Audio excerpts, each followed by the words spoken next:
están, queridas y queridos estudiantes? Espero que se encuentren bien junto a sus familias. Hoy comenzaremos el estudio de las primeras civilizaciones o civilizaciones antiguas. Ahora se preguntarán por qué se les denomina primeras civilizaciones si hay muchas otras. Bueno, para dar un ejemplo, una de las primeras civilizaciones es la egipcia. Esta civilización tiene más de 7000 años. Y si, por ejemplo, la comparamos con la nuestra, con la civilización americana, hay más de 210 años de historia. Por eso es que se les llama primeras civilizaciones, porque tienen una cantidad de años muy grande. También podemos decir que se les denomina primeras civilizaciones porque su historia, lo que ellos hicieron, marcó a toda la humanidad por muchos, muchos, muchos años. En el caso de Egipto, ellos fueron creadores de la escritura junto con la cultura sumeria, que también después pasó a llamarse Mesopotamia, que es otra gran civilización y también primera civilización que ya estudiamos en otras guías desde el punto de vista político. La cultura o civilización mesopotámica, a ellos se le atribuye la invención de la escritura con los escritos cuneiformes, es decir, que la escritura de ellos tenía una forma de cuña, se hacía con cuñas de piedra. Por eso es que es importante conocer estas primeras civilizaciones, es importante estudiar la historia, porque si estudiamos la historia podremos conocer el pasado, saber nuestro presente y prolongarnos hacia el futuro. Ahora bien, ¿desde qué punto de vista estudiaremos las primeras civilizaciones? En esta guía es del punto de vista religioso. ¿Qué es lo que ustedes necesitan saber? Que en estas grandes culturas, grandes civilizaciones también llamadas, la religión fue tremendamente importante para ellos.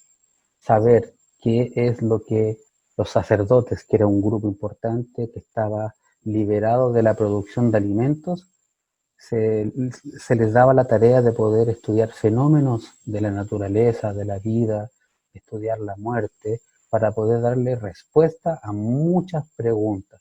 Por ejemplo, en Egipto, ellos tenían la creencia que la persona tenía que ser muy buena en su vida para poder llegar a la vida eterna o a la eternidad.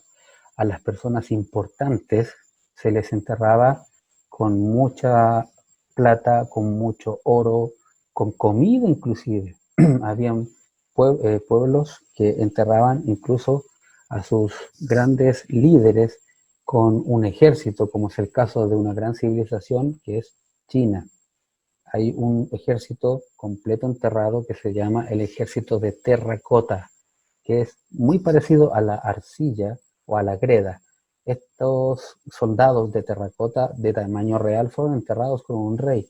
Y ustedes se preguntarán por qué. Porque para estas grandes civilizaciones como la China, que también tiene más de 5000 años de antigüedad, la religión era muy importante. Es decir, que la vida de ellos estaba marcada por la religión. Y a partir de lo que la religión les decía, ellos podían crear también modelos de vida, es decir, principios, normas, reglas a las cuales ellos se podían ceñir y podían obedecer y así vivir de una manera más equilibrada. Es decir, que en estas primeras civilizaciones la política y la religión no estaban divididas.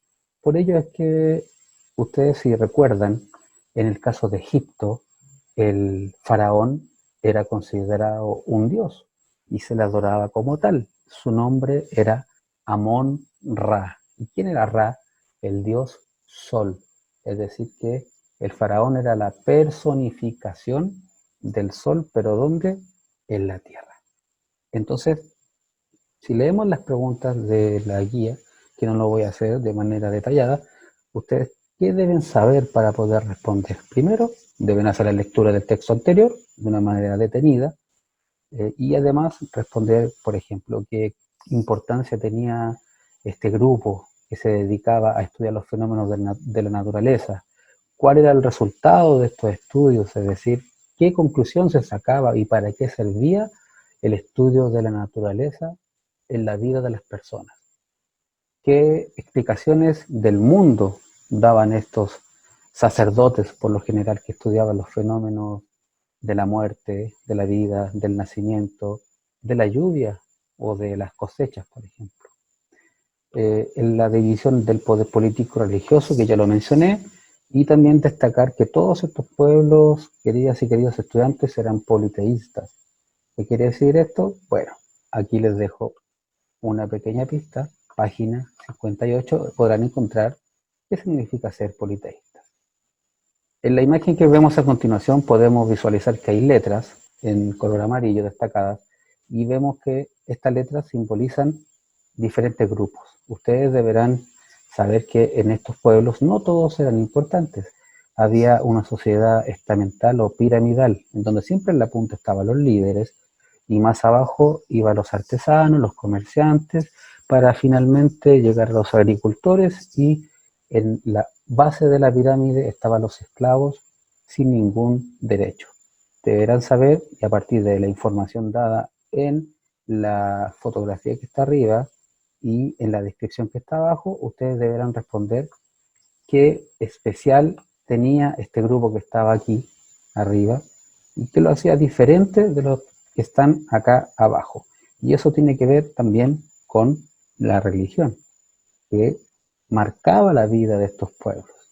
Apóyense en la imagen, apóyense en este texto, apóyense también en el primer texto que ya lo visualizamos, pero por favor no copien textualmente, sino que a partir de lo que ustedes van entendiendo, infieran, deduzcan sus propias ideas. Finalmente quisiera también señalar que para mí es muy importante saber qué opinan ustedes de lo que pasa hoy en nuestro mundo, o quizás hoy en Chile. Y para responder esta pregunta, ¿qué ustedes creen si hoy día las autoridades como el presidente o como un gobernador o como un alcalde fuese elegido no por voto popular, no por una votación donde se va a una urna, se deja un papelito, luego es contabilizado, que hoy día se conoce como democracia? ¿Y qué tal si fuesen autoridades religiosas los que los eligieran? ¿Qué opinan ustedes? ¿Qué les parece? En Egipto, por ejemplo, en Mesopotamia o inclusive en Roma, estas autoridades eran elegidas por otras autoridades religiosas. ¿Qué creen ustedes si hoy día pasara eso? ¿Sería bueno? ¿Sería malo? ¿Sería correcto? ¿Sería incorrecto? ¿Habría separación entre la iglesia y el poder político? Bueno, espero que esta explicación les vaya a servir para esta guía y que puedan responder con responsabilidad, y cualquier duda o consulta, no duden en contactarse conmigo a través del correo o con su tutor o tutora. Muchas gracias.